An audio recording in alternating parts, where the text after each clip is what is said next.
রব্বুল আলামিন দয়াময় আল্লাহ তাআলা একবার নয়, দুবার নয়, চারবার নয়, ছবার নয়, ৮২টা জায়গায় ৮২ বার আল্লাহ আপনাকে আমাকে জানিয়ে দিলেন, ওয়াকিমুস সালাত, ওয়াকিমুস সালাত, তোমরা নামাজ কায়েম করো, নামাজ কায়েম করো, নামাজ কায়েম করো।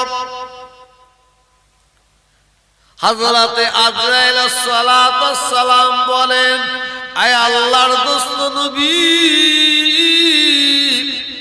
আল্লাহ আমাকে আপনার কাছে পাঠিয়েছেন, আল্লাহ আমাকে আপনার কাছে পাঠিয়েছেন, আল্লাহ আমাকে আপনার কাছে পাঠিয়েছেন।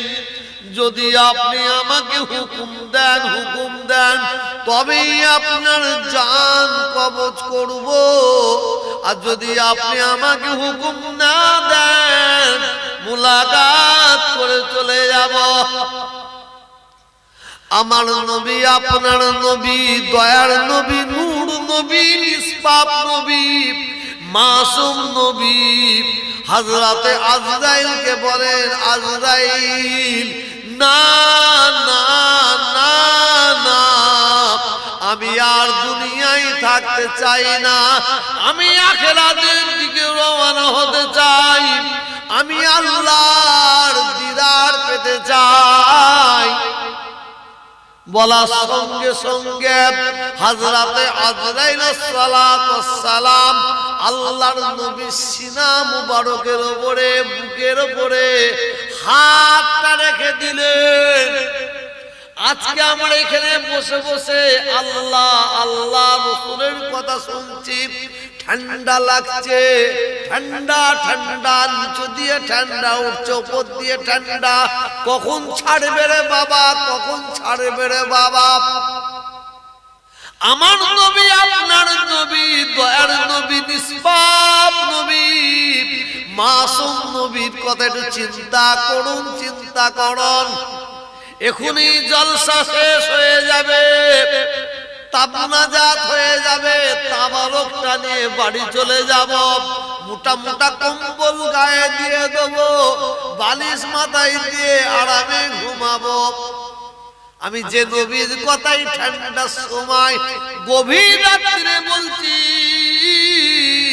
সেই আমাদের নবী, সেই আমাদের নেতা, সেই আমাদের সরদার। হায় রে হায়, আমাদের নবী, দয়ার নবী, নিষ্পাপ নবী আপনার আমার জন্য ৬৩টা বছর, আপনার আমার জন্য ৬৩টা বছর আরামের বিছানায় ঘুমাই না, আরামের বিছানায় ঘুমাই না। আল্লাহর নবী, দয়ার নবী, আমার নবী, আপনার নবী ৬৩টা বছর পেট ভরে আপনার আমার জন্য খেলেন না, আপনার আমার জন্য ৬৩টা বছর আপনার আমার জন্য আল্লাহর নবী, দয়ার নবী একমাত্র আল্লাহর কাছে ফরিয়াদ করে গেছেন। সেই নবীর সিনা মুবারকের উপরে হাত রেখে দিয়েছে আজরাইল। যখনই আল্লাহর নবী সিনা মুবারকে বুকের উপরে হাতটা রেখে দিয়েছে, হাতটা রাখার সঙ্গে সঙ্গে আমাদের নবী সহ্য করতে পারে না, আজরাইলের হাতের ভার সহ্য করতে পারে না, বলে চিল্লে উঠেছেন, বলে চিল্লে উঠেছেন, বলে চিল্লে উঠে আল্লাহর নবী বলেন, আজরাইল তাড়াতাড়ি আমার বুকের থেকে হাতটা সরিয়ে নাও, সরিয়ে নাও। হযরতে আজরাইল সালাতুস সালাম যখনই আল্লাহর নবীর বুকের উপরে, সিনা মুবারকের উপরে হাতটা রেখে দিয়েছেন, ওই সময় আল্লাহর নবীর ফাতেমার কথা মনে পড়ে না, ফাতেমার কথা মনে পড়ে না, ইমাম হাসান হোসেনের কথা মনে পড়ে না, আলীর কথা মনে পড়ে না। আল্লাহর নবীর সিনা মুবারকের উপরে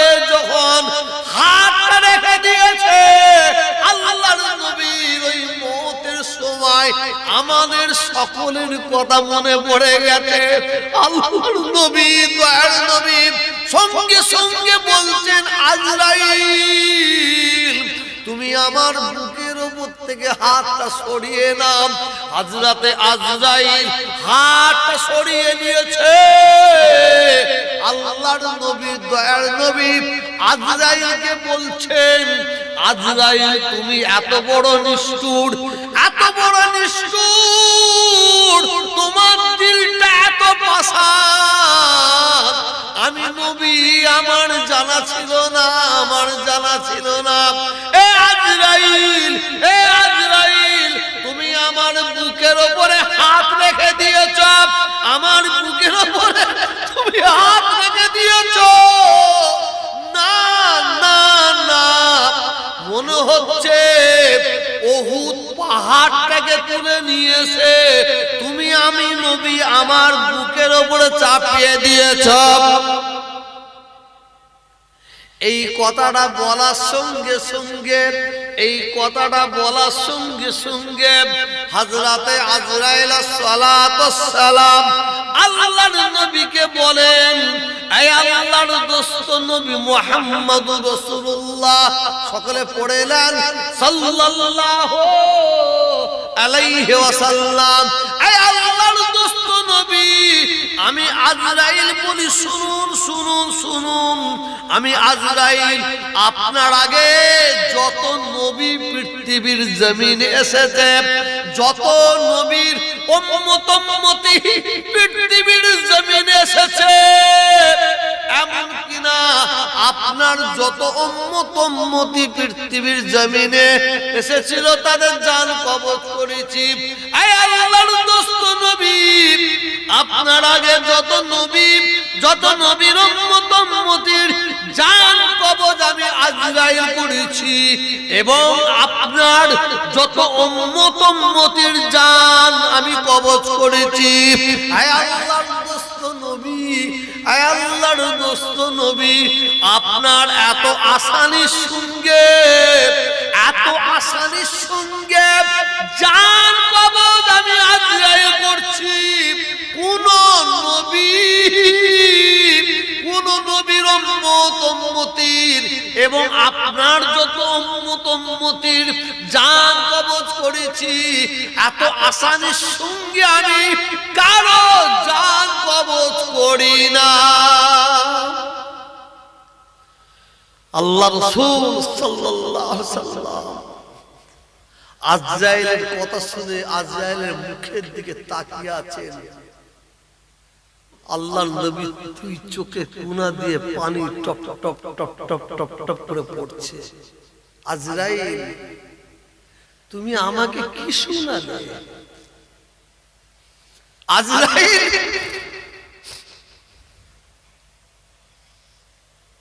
তুমি আমাকে কি শোনালে? আল্লাহর নবী, দয়ার নবী আমার আজরাইল এই কথা শোনার পরে আল্লাহর নবী, দয়ার নবী দুই চোখ মুবারক দিয়ে টপ টপ করে পানি গড়িয়ে চলে যাচ্ছে। আল্লাহর নবী মওতের সময়, জাকাত দানের সময় আপনাকে আমাকে ভোলেন না, ভোলেন না, ভোলেন না, যার কারণে আল্লাহ রাসূল অঝন্যে কাঁদতে কাঁদতে কাঁদতে কাঁদতে আজরাইলকে বলেন, এ আজরাইল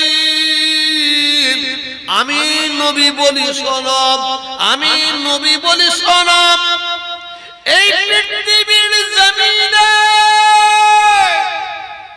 আমার যত উম্মত উম্মতি এসেছে, কিয়ামত পর্যন্ত আমার যত উম্মত উম্মতি আসবে, এ আজরাইল আমি নবী বলি শোনো, আমি নবী বলি শোনো, প্রত্যেকটা আমার উম্মত উম্মতির জাকাত দানের কষ্ট, মওতের কষ্ট আমি নবী আমার বুকের উপর থেকে তুলে না।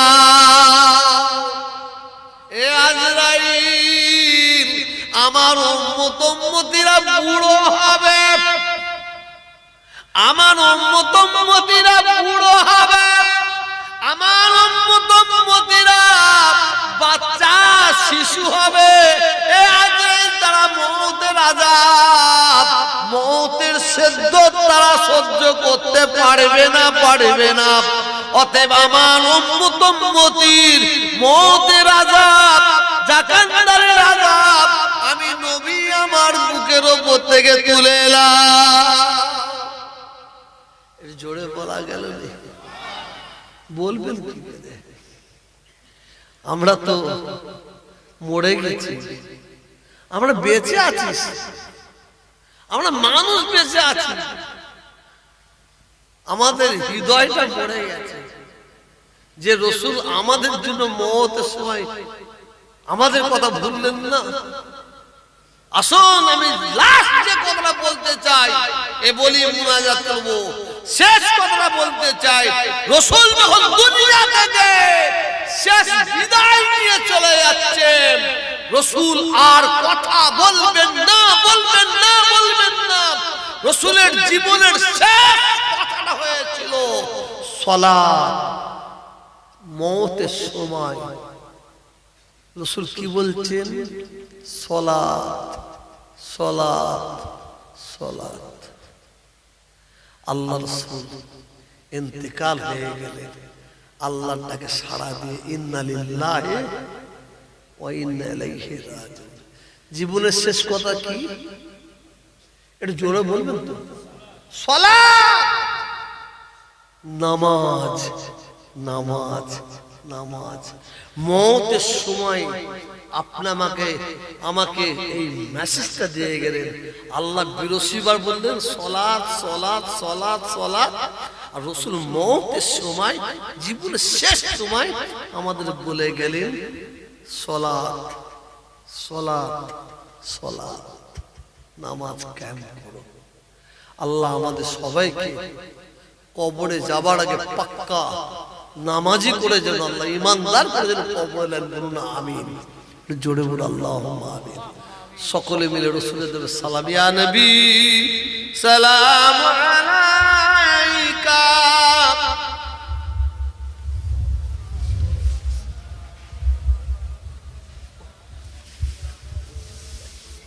হুজুর কিয়ামের পরে বসার সময় একটু বলে দেবেন, লাইন করে বসতে।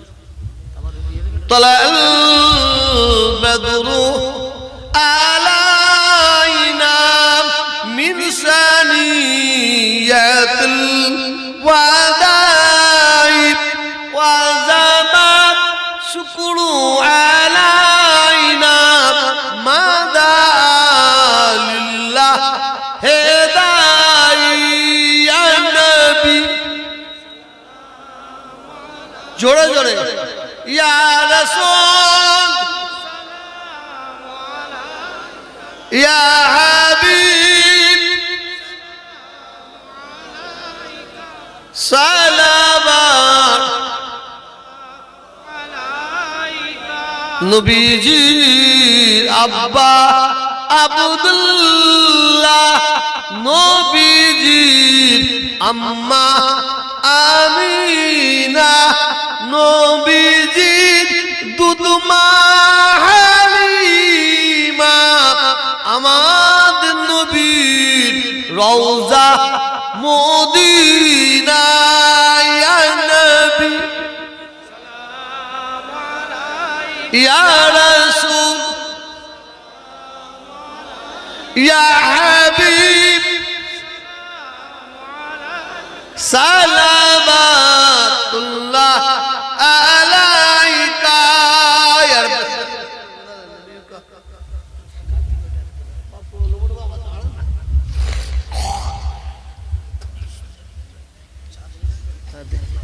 সকলে বিসমিল্লাহ শরীফ পড়ে তিনবার, আলহামদুলিল্লাহ শরীফ পড়ে একবার, দরুদ শরীফ তিনবার, কুল আউযু নাস শরীফ পড়ে। বাপ রে বাপ, কি ঠান্ডা রে! এটা হাত দে, এটা বড় হয়ে গেছে। হ্যাঁ,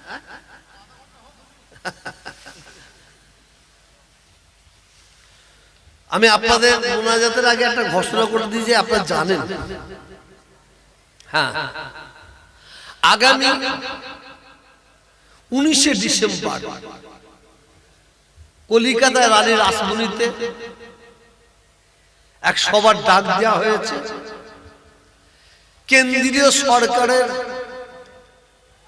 ওয়াকফ বিলের বিরুদ্ধে। কেন্দ্রীয় সরকার বিজেপি সরকার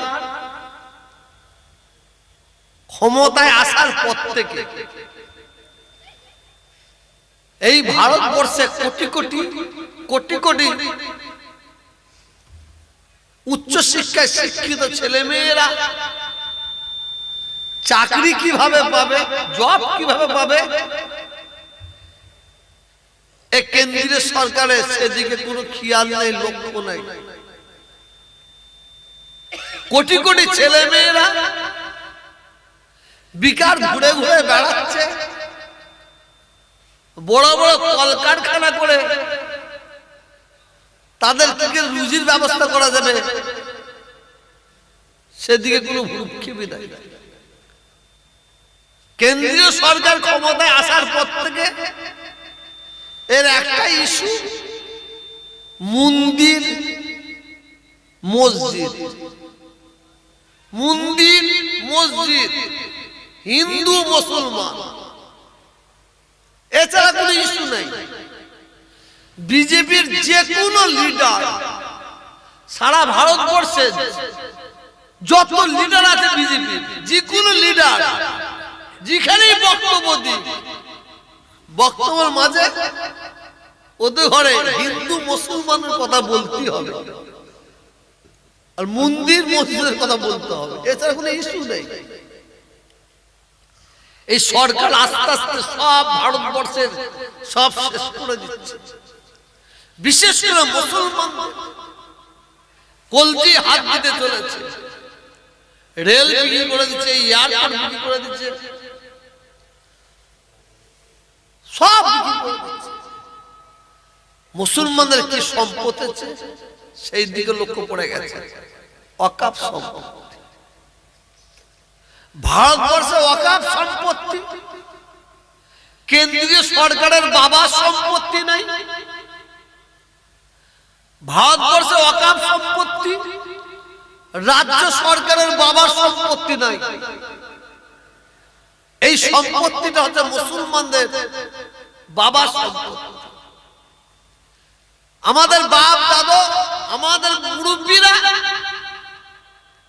এই ওয়াকফ সম্পত্তি দান করে গেছে।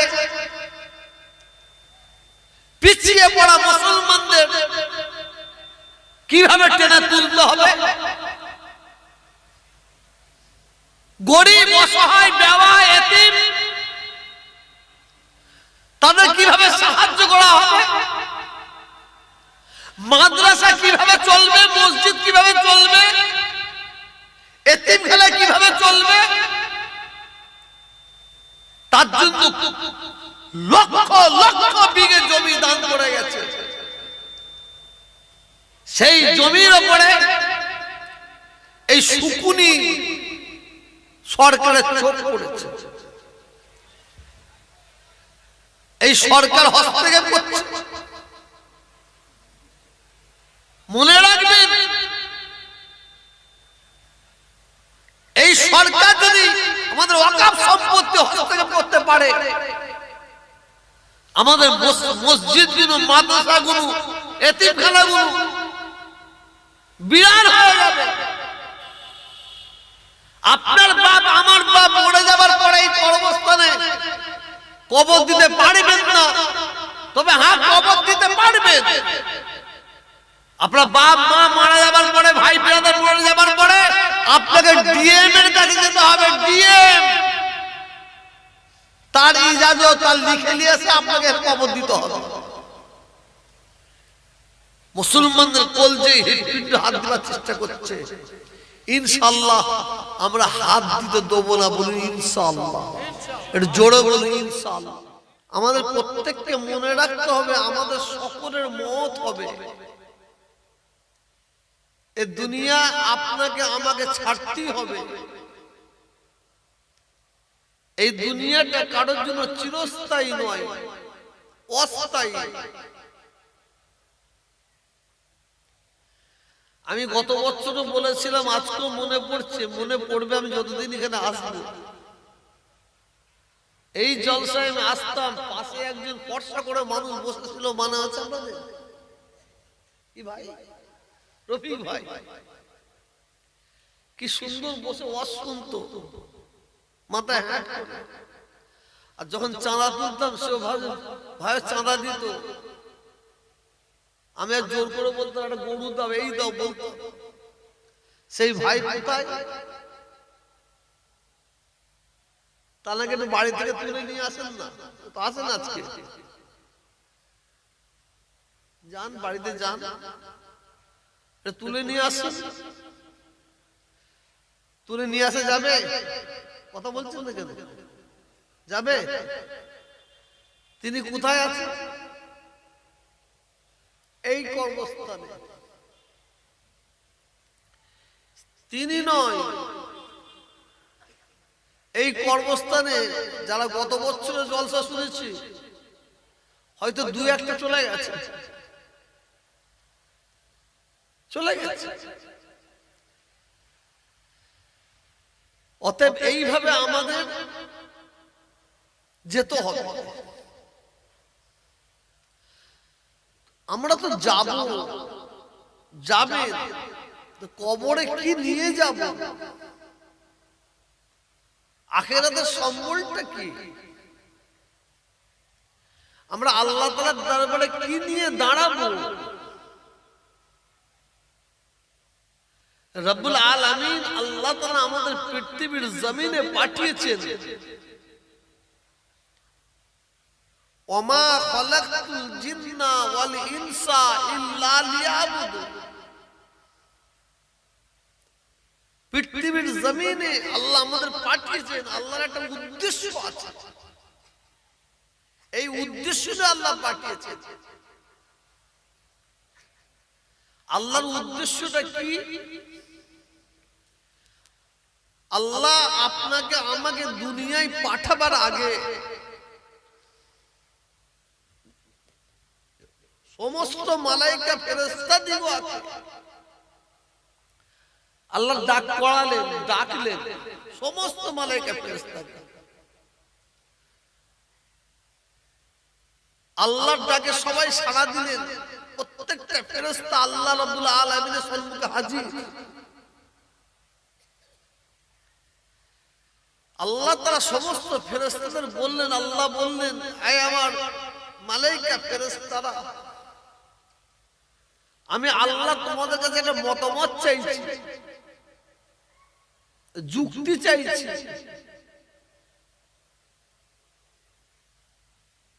ফেরেশতা বললেন, আল্লাহ আপনি আমাদের কাছ থেকে কি যুক্তি চাইছেন, কি মতামত চাইছেন?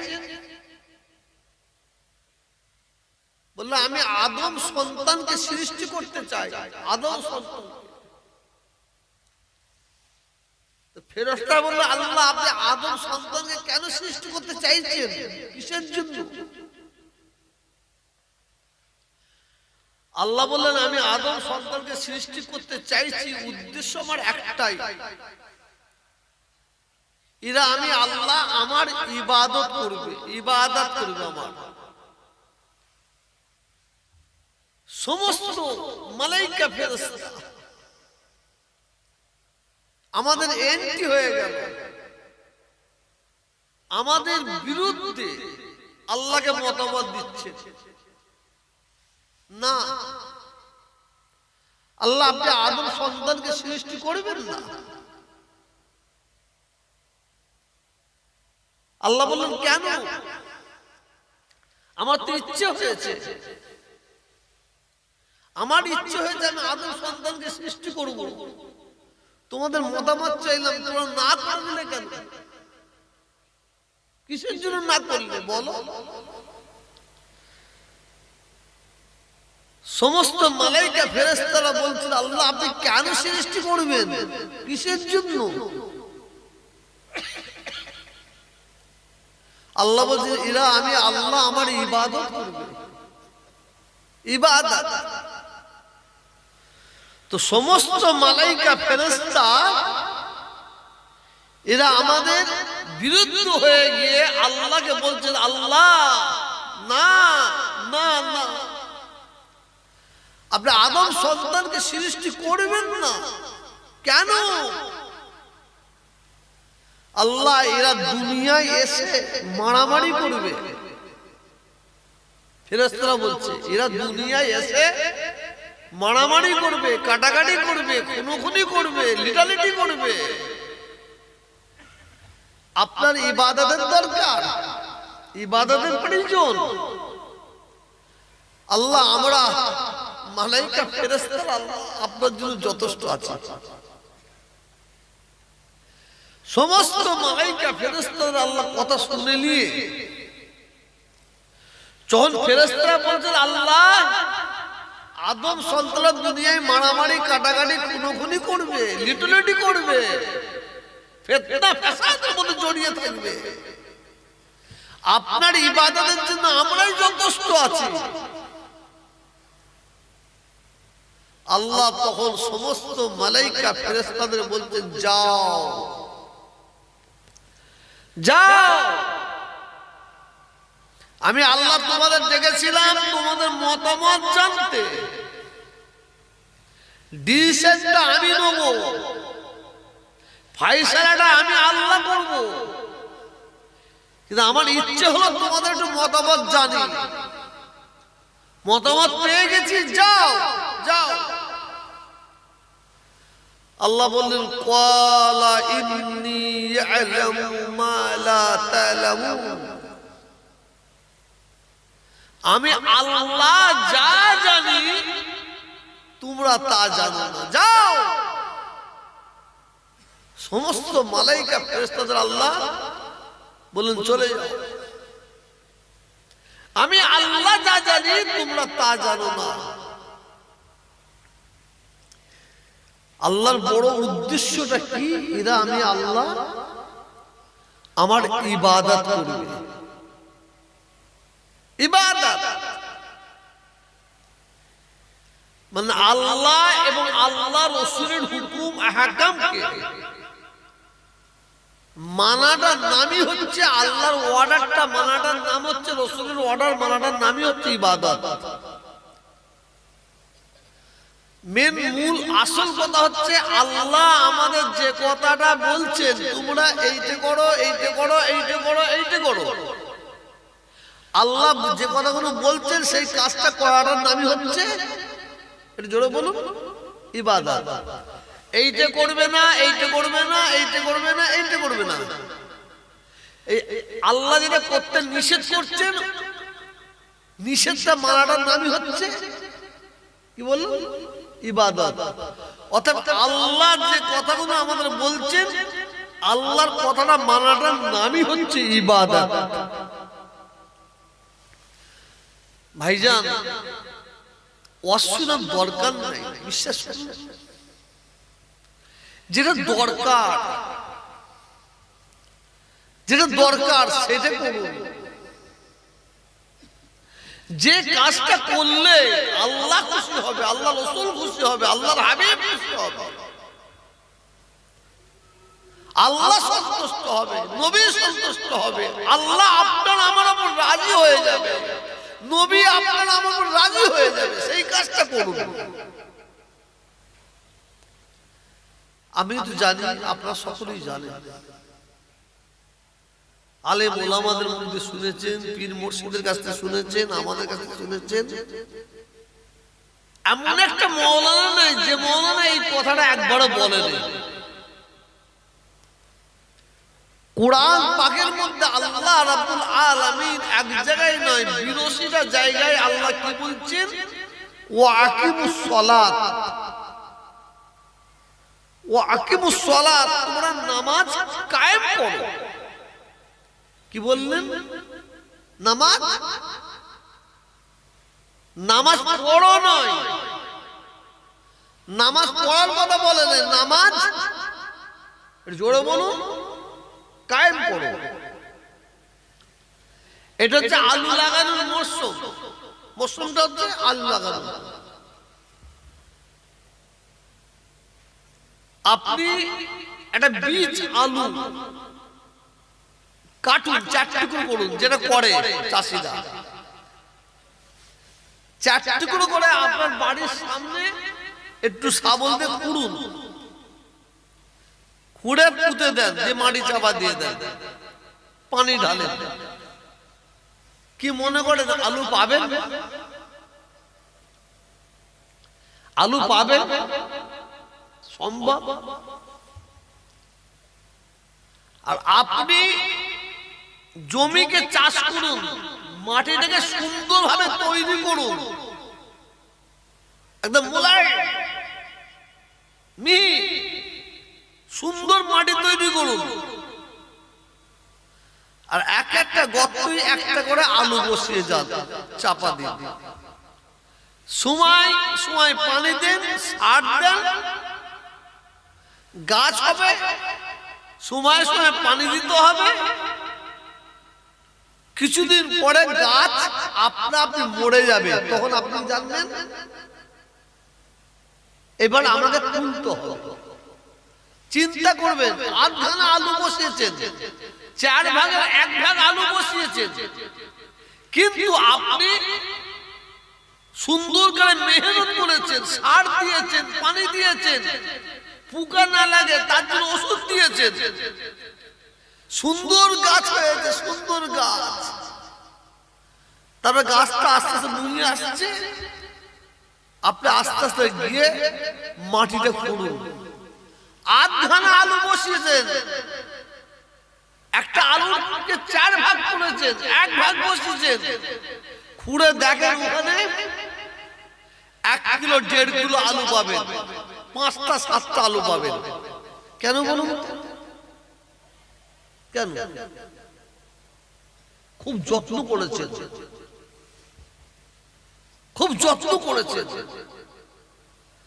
মানে আলু বসানোর পরে যেভাবে তাকে পরিচর্যা করতে হয় সেইভাবে আপনারা পরিচর্যা করেছেন, তার ফল পেয়েছেন। ও আকিমুস সালাত, নামাজ পড়ো নাই, নামাজ কায়েম করো, নামাজকে প্রতিষ্ঠিত করো। নামাজকে প্রতিষ্ঠিত করতে গেলে, নামাজকে কায়েম করতে গেলে, যে নামাজটা আল্লাহ রাব্বুল আলামিনের দরবারে কবুল হবে, কবুল হওয়ার পরে আল্লাহ আপনাকে খুশি করে তার পুরস্কার দেবে, পুরস্কার দেবে, নিয়ামত দান করবে। আলুটা 8 ভাগা বসালেন, মেহনত করলেন, মেহনত করলেন, মেহনত করলেন, মেহনত করার পরে যখন আপনি আলু তোলার সময় হয়েছে, আপনি খুঁড়তে গিয়ে দেখছেন 8 ভাগা আলু বসছে, 4 খানা আলু পেয়েছি, 6 খানা আলু পেয়েছি। আপনি 50 গ্রাম আলু বসিয়েছেন, তার বিনিময়ে আপনি 1 কিলো আলু পেয়েছেন, 1.5 কিলো আলু পেয়েছেন, 500 আলু পেয়েছেন। মেহনত করেছেন, কষ্ট করেছেন। আর শুধু যদি এক জায়গায় কোদাল দিয়ে খুঁড়ে ঢুকিয়ে দেওয়া হয়, আলু পাওয়া যাবে? একটু বলেন না, পাওয়া যাবে না। তার যত্ন করেন না, যত্ন করেন না, কিভাবে আলু পাবেন সেইভাবে, মানে সেইভাবে আপনি খেদমত করেন না। ওয়া আকিমুস সালাত, নামাজ কায়েম করো, প্রতিষ্ঠিত করো। আল্লাহকে খুশি করার জন্য, আল্লাহকে সন্তুষ্ট করার জন্য, আল্লাহকে রাজি করার জন্য যদি আপনি আমি মনে প্রাণে আল্লাহর জন্য নামাজ পড়ি, আল্লাহর হুকুম পালন করি, তার বিনিময়ে আল্লাহ আমাদের পুরস্কার দেবে। কি দেবে? আল্লাহর দয়ার জান্নাত, জান্নাতুল ফেরদাউস। বলুন সুবহানাল্লাহ। ওয়া আকিমুস সালাত, নামাজ কায়েম করো। ভালো করে বুঝবেন, নামাজ কায়েম করো। তুমি যখন নামাজি হবে, নামাজ পড়বে, এ নামাজি হারাম খাবে না, সুদ খাবে না, ঘুষ খাবে না, এতিমের মাল খাবে না, বেওয়ার মাল খাবে না, এতিমের হক মারবে না, বেওয়ার হক মারবে না। আপনি একজন মুসলমান, মুসলমান হয়ে মুসলমানের হক মারবেন না। আপনি একজন মুসলমান, মুসলমান হয়ে মুসলমানকে দুঃখ দেবেন না, কষ্ট দেবেন না। শরীয়ত অনুযায়ী জীবন যাপন করুন, নামাজ পড়ুন। অতএব নামাজ পড়তে গেলে আপনাকে আমাকে কমপ্লিট আল্লাহকে খুশি করার জন্য মেহনত করতে হবে, কষ্ট করতে হবে। আপনি আমি জলসা শুনে যাচ্ছি, রাস্তার ধারে একটা 500 টাকার ব্যান্ডেল দুটো পড়ে আছে, ব্যান্ডেলটা পড়ে আছে, আপনি দেখে লাঠি মেরে চলে যান। আর আপনি ওই ব্যান্ডেলটা দেখে পকেট মধ্যে ভরে নিলেন, আপনি নামাজ পড়ছেন, আপনার নামাজটা কিন্তু কমপ্লিট হলো না। ওয়াকিমুস সালাত, নামাজ কায়েম করো, নামাজ প্রতিষ্ঠিত করো। তুমি গাছ লাগালে হবে না, গাছটাকে পরিচর্যা করো, খেদমত করো। তুমি যদি গাছ লাগিয়ে দাও, ও গাছের দিকে না তাকাও, ও গাছ মরে যেতে পারে। আর গাছ লাগানোর পরে তুমি গাছটাকে যদি যত্ন করো, তাহলে কি হবে? ওই গাছ থেকে তুমি কি পাবে বলেন? ফল পাবেন। ওয়াকিমুস সালাত, আপনি আমি যদি সত্যিকার নামাজের মতো নামাজ পড়তে পারি, এর বিনিময়ে আল্লাহ তাআলা রব্বুল আলামিন দয়াময়, দয়া সাগর, দ্বীন এবং দুনিয়ায় আল্লাহর নিয়ামত দান করে। সুবহানাল্লাহ। আমি বুঝাতে পারছি কিনা জানি না। শুধু নামাজ পড়লে হবে না, নামাজ পড়বেন, পকেট মারবেন, নামাজ পড়বেন, গরিবের হক মারবেন, এতিমের হক মারবেন, বেওয়ার হক মারবেন। নামাজ পড়বেন আপনি নামাজি, আপনি মুসলমান। আপনার দ্বারা একটা মুসলমান কষ্ট পাবে, আপনি মানুষ, আপনার দ্বারা একটা মানুষ কষ্ট পাবে, এটা ইসলাম নয়। আল্লাহ তাআলা কোরআন পাকের মধ্যে কতবার বললেন? কতবার? 82 বার। আচ্ছা, আল্লাহর 82 বার বলার দরকার কি? আল্লাহ তো একবার বললে তো হয়ে যায়, দুবার বললে তো হয়ে যায়, 82 বার। যখন আল্লাহ 82 বার নামাজের কথা বলছেন, ওয়াকিমুস সালাত, ওয়াকিমুস সালাত, তাহলে এ থেকে আপনাকে আমাকে জেনে নিতে হবে নামাজের কত গুরুত্ব, কত গুরুত্ব। আমি বলেছি বেশি বাড়াবাড়ি করবো না। ওয়াজ শুনে শুনে সব আপনার মৌলানা হয়ে গেছে, বড় বড় মুফতি হয়ে গেছে, মুহাদ্দিস হয়ে গেছে। বেশি বাড়াবাড়ি করবো না, মূল কথাটা বলে যায়, আসল কথাটা বলে চলে যাবো। হুজুর পাক সাল্লাল্লাহু আলাইহি ওয়াসাল্লাম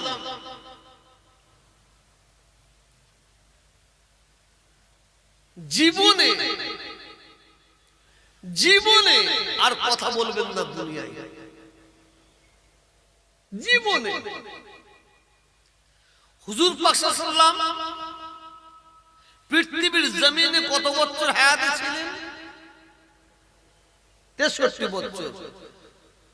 হায়াতে ছিলেন বলে আপনার আমার মতন ছিলেন। আমাদের নবী হায়াতের নবী, আমার নবী আপনার নবী মুর্দা নবী নয়। কারণ আল্লাহ কোরআনের মধ্যে বলেছে, কুল্লু নাফসিন যায়িকাতুল মউত। আল্লাহ তাআলা যাকে নাম দান করে তার মওতের স্বাদ চাকাবেন। আল্লাহ রাসূলকে মওতের স্বাদ শিখিয়েছে। নবী মানুষ, নবী ফেরেশতা নয়, নবী জিন নয়, নবী মানুষ। পৃথিবীতে একটা লোক কেউ বলে না নবী ফেরেশতা, পৃথিবীতে একটা কোনো লোক বলে না যে নবী জিন।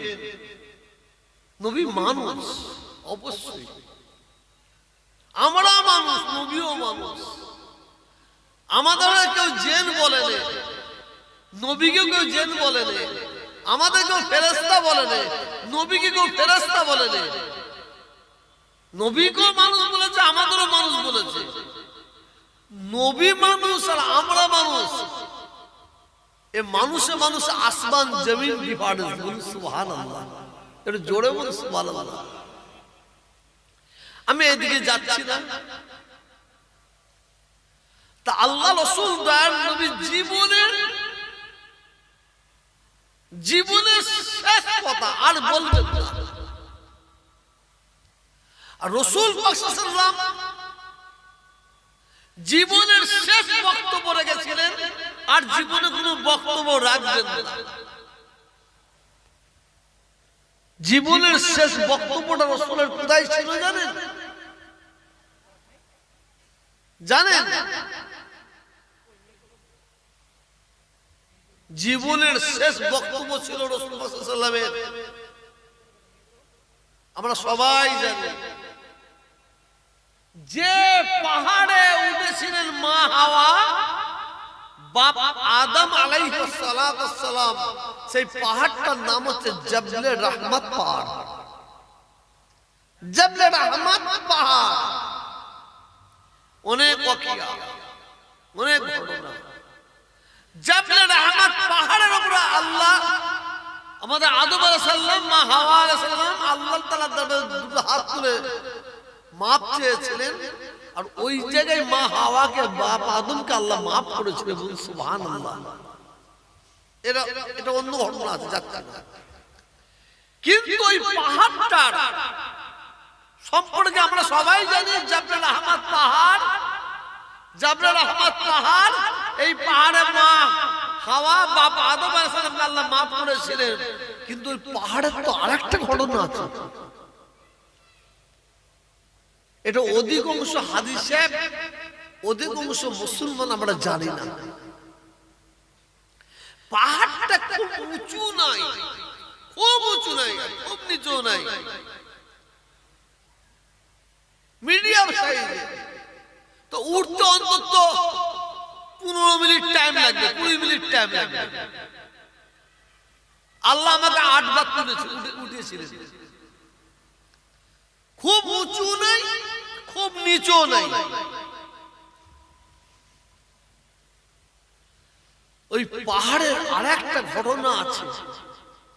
আল্লাহ রাসূল সাল্লাল্লাহু আলাইহি ওয়াসাল্লাম ওই পাহাড় থেকে নেমে এসে একটু নিচুই, আবার নিচু থেকে একটু উঁচু, পাহাড় থেকে নেমে এসে একটু নিচু, আর নিচু থেকে একটু উঁচু। এই পাহাড়ের উপর আল্লাহ রাসূল দাঁড়িয়ে পড়লেন, ওয়াজ করবেন, ওয়াজ বক্তব্য রাখবেন, নসিহত করবেন। আল্লাহ রাসূলের বক্তব্য শোনার জন্য, ওয়াজ শোনার জন্য, নসিহত শোনার জন্য রাসূলের সাহাবারা সব দাঁড়িয়ে পড়লেন। রাসূল কিন্তু বসে বসে বক্তব্য রাখেন না, এই পাহাড়ে দাঁড়িয়ে দাঁড়িয়ে বক্তব্য রেখেছিলেন। আর সাহাবারা সব নিচুই দাঁড়িয়ে, একদম নিচুই দাঁড়িয়ে রাসূলের বক্তব্য শুনছেন। রাসূল পাক সাল্লাল্লাহু আলাইহি ওয়াসাল্লাম যখন বক্তব্য রাখছিলেন, ভালো শুনবেন, রাসূল পাক সাল্লাল্লাহু আলাইহি ওয়াসাল্লাম যখন বক্তব্য রাখছিলেন, শ্রোতা বলতে রাসূলের সাহাবা কতজন ছিলেন জানেন? কিছু কম বেশি 1 লক্ষ, কিছু কম বেশি 1 লাখ, 1 লাখ সাহাবা ছিলেন। এই আমি ওয়াজ করছি কিসে? মাইকে। সেই যুগে মাইক ছিল না। রাসূল পাক বক্তব্য রাখছেন, কিছু কম বেশি 1 লাখ, মানে বুঝতে পারছেন? রাসূলের সাহাবারা সব আদর করে দাঁড়িয়ে রাসূলের বক্তব্য শুনছেন। রাসূল বক্তব্য রাখছেন, বক্তব্য রাখতে রাসূলের শেষ বক্তব্য, শেষ নসিহত, রাসূলের শেষ ওয়াজ, বিসমিল্লাহির রহমানির রহিম, কুল্লু নাফসিন যায়িকাতুল মাউত। শেষ ওয়াজ, বক্তব্য রাখছেন, শেষ বক্তব্য। আর জীবনে রাসূল বক্তব্য রাখবেন না, জীবনে রাসূল ওয়াজ করবেন না। বিসমিল্লাহির রহমানির রহিম, কুল্লু নাফসিন যায়িকাতুল মউত। আল্লাহ রাসূল সাহাবাদের উদ্দেশ্যে বলছেন, আয় আমার সাহাবারা, কিতাবের মধ্যে পাওয়া যায় আল্লাহ রাসূল যখন বক্তব্য রাখছিলেন কিছু কম বেশি 1 লক্ষ সাহাবা নিজে কানে সবাই শুনতে পাচ্ছিলেন। বলুন সুবহানাল্লাহ। 1 লক্ষ সাহাবা রাসূল বক্তব্য রাখছেন বিনা মাইকে, প্রত্যেকটা সাহাবা নিজে কানে রাসূলের বক্তব্য শুনছেন। রাসূল বক্তব্য দিতে দিতে শেষ বেলায় শেষ বক্তব্য রাখছেন, আয় আমার সাহাবারা, আয় আমার উম্মত-উম্মতিরা, কুল্লু নাফসিন যায়িকাতুল মউত, মউত।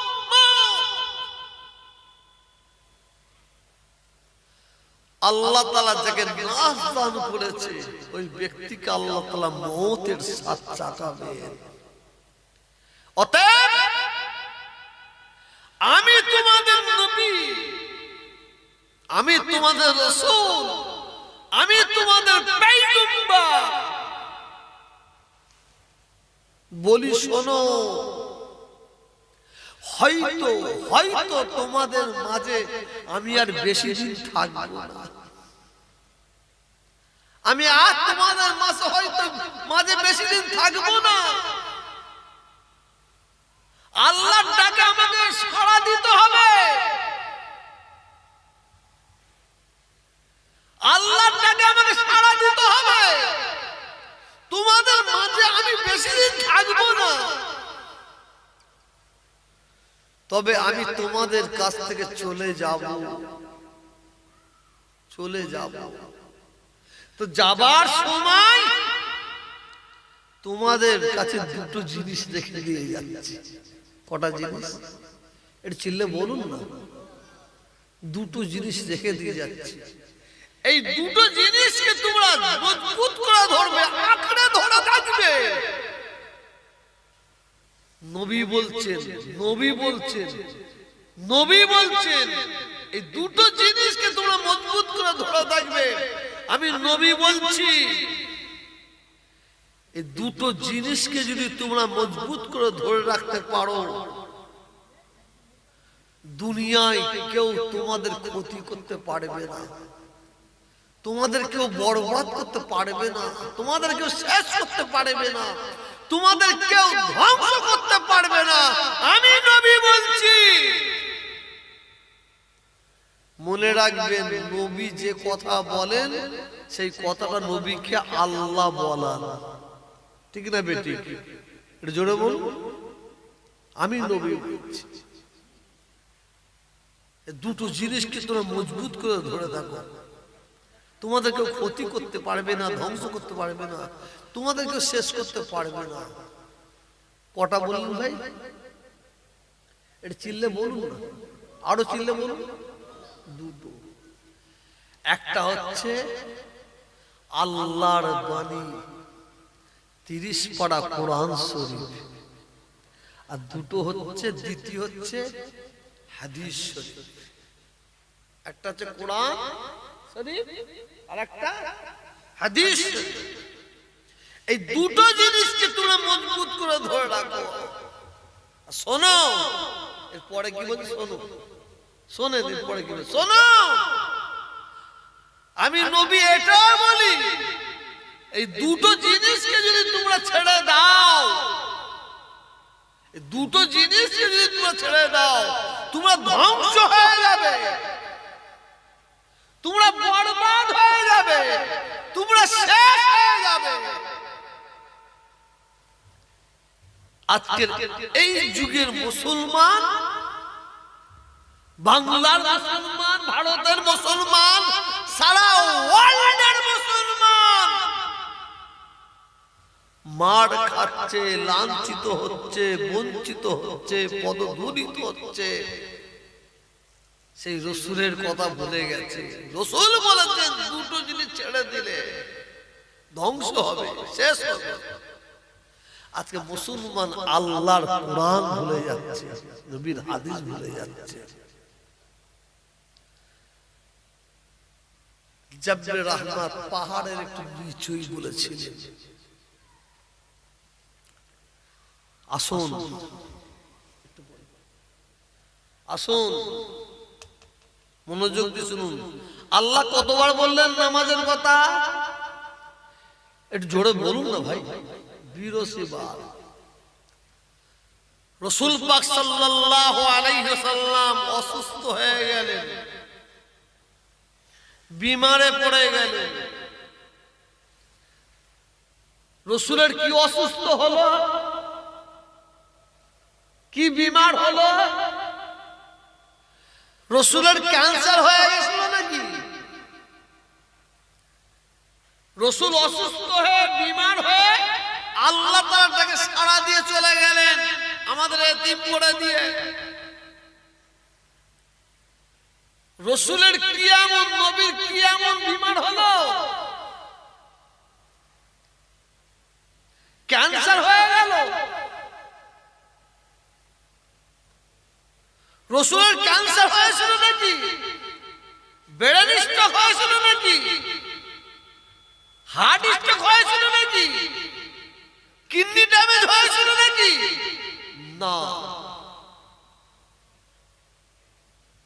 তো কি বিমার, কি বিমার হলো? যে বিমারে রাসূল আমাদের এতিম করে দিয়ে চলে গেলেন আল্লাহর তাকে সাড়া দিয়ে। বিমারটা শুনুন, রাসূলের জ্বর হয়ে গেল। কি হলো? জ্বর। রাসূল পাকের জ্বর হয়েছিল, এত জ্বর, এত জ্বর। আম্মা জান মা আয়েশা সিদ্দিকা রাদিয়াল্লাহু তাআলা আনহা বলছেন, জ্বরের তাড়সে রাসূল কাঁপছেন কাঁপছেন কাঁপছেন। একটা নয় দুটো কম্বল দিয়ে কাপড় দিয়ে চেপে রাখতে হতো রাসূলকে। আম্মা জান মা আয়েশা বলছেন, আমি মাঝে মাঝে জড়িয়ে ধরতাম। এত জ্বর, এত জ্বর। জ্বরের তাড়সে রাসূল অজ্ঞান হয়ে যেতেন, জ্ঞান হারিয়ে ফেলতেন। আবার কিছুক্ষণ পরে জ্ঞান ফিরে পেতেন, আবার জ্ঞান হারিয়ে ফেলতেন, আবার জ্ঞান ফিরে পেতেন। রাসূলের ঠিক মতো ঘুমটাও হতো না।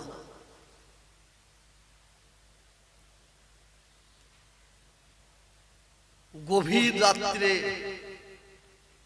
আম্মা জান মা আয়েশা সিদ্দিকা রাদিয়াল্লাহু তাআলা আনহা বসে আছেন, এদিকে বসে আছেন রাসূলের কলেজার টুকরা, নয়নের মণি, খাতুনে জান্নাত, সাইয়্যিদাতুন নিসা হযরতে ফাতেমা রাদিয়াল্লাহু তাআলা আনহা বসে আছেন। রাসূল তখন কি করছেন? একটু ঘুমাচ্ছেন, একটু ঘুমাচ্ছেন। আম্মা জান মা আয়েশা সিদ্দিকা ফাতেমা রাদিয়াল্লাহু তাআলা চুপচাপ বসে আছেন। রাসূল ঘুমাচ্ছেন, কোনো লড়াচড়া করছেন না। রাসূল যদি ঘুম ভেঙে যায়, গভীর রাত্রে হঠাৎ আল্লাহ রাসূলের হুজরা অর্থাৎ ঘরের দরজায় ঠোকা মারাচ্ছে, ঠোকা মারছে। দরজায় কে যেন ঠোকা মারছে দুম দুম করে। হযরতে ফাতেমা রাদিয়াল্লাহু তাআলা শুনছেন। শোনার পরে উনি একটু রাগান্বিত হয়ে গেলেন, একটু রেগে গেলেন। কেন বলুন তো? আব্বাজান ঘুমাচ্ছে, অনেকদিন পরে একটু আরামে ঘুমাচ্ছে, আর এত রাত্রে কে দরজা ঠুকছে, কে দরজা ঠুকছে? হযরতে ফাতেমা রাদিয়াল্লাহু তাআলা আনহা একটু রাগান্বিত হয়ে গিয়ে, কে এত রাত্রে কে জ্বালাতন করছে, কে জ্বালাতে এসেছে দরজায়, কে জ্বালাতে এসেছে? একটু আওয়াজটা বেশি দিয়ে ফাতেমা রাদিয়াল্লাহু তাআলা আনহা একটু আওয়াজ দিয়ে রাগের সুরে বললেন। যখনই বলছেন এই দিকে লক্ষ্য করে দেখা যায় আমার আপনার নবী, দয়ার নবী, নূর নবী, নবী মুহাম্মদ রাসূলুল্লাহ সকলে পড়লেন সাল্লাল্লাহু আলাইহি ওয়াসাল্লাম। রাসূলের ঘুম ভেঙে যায়। রাসূলের ঘুম ভাঙার পরে রাসূল ফাতেমার দিকে তাকান। ফাতেমার দিকে তাকিয়ে আল্লাহ রাসূল বলেন, ফাতেমা, ফাতেমা, ফাতেমা। জোরে আওয়াজ করো না, ওইরকম আওয়াজ দিয়ে কথা বলো না, আস্তে করে বলো, আস্তে করে বলো। হযরত ফাতেমা রাদিয়াল্লাহু তাআলা বলেন, আব্বাজান, আপনি বহুদিন পরে ঘুমাচ্ছেন, এই গভীর রাতে, গভীর রাতে কে জ্বালাতন করতে এসেছে? সেই রাগে এটা আওয়াজ দিয়ে বলছে, কে আব্বাজান, এত রাতে কে এসেছে? আল্লাহ রাসূল বলেন, ফাতেমা যাও, যাও, ঘরের দরজাটা খুলে দাও। এ ফাতেমা, যাও, ঘরের দরজা খুলে দাও। হযরত ফাতেমা রাদিয়াল্লাহু তাআলা আনহা বলছেন, আব্বাজান কে এসেছে, ঘরের দরজা খুলবো, বলুন। আল্লাহ রাসূল বলেন, ফাতেমা ওয়েট করো না, দেরি করো না, ঘরের দরজা খুলে দাও। উনি দরজার কাছে দাঁড়িয়ে আছে ওই ব্যক্তি, যে ব্যক্তি নাকি মায়ের কোল থেকে ছেলেকে ছিনিয়ে নিয়ে চলে যায়, ছেলের কোল থেকে মাকে ছিনিয়ে নিয়ে চলে যায়, স্বামীর কোল থেকে স্ত্রীকে ছিনিয়ে নিয়ে চলে যায়, স্ত্রীর কোল থেকে স্বামীকে ছিনিয়ে নিয়ে চলে যায়। ফাতেমা উনি হচ্ছেন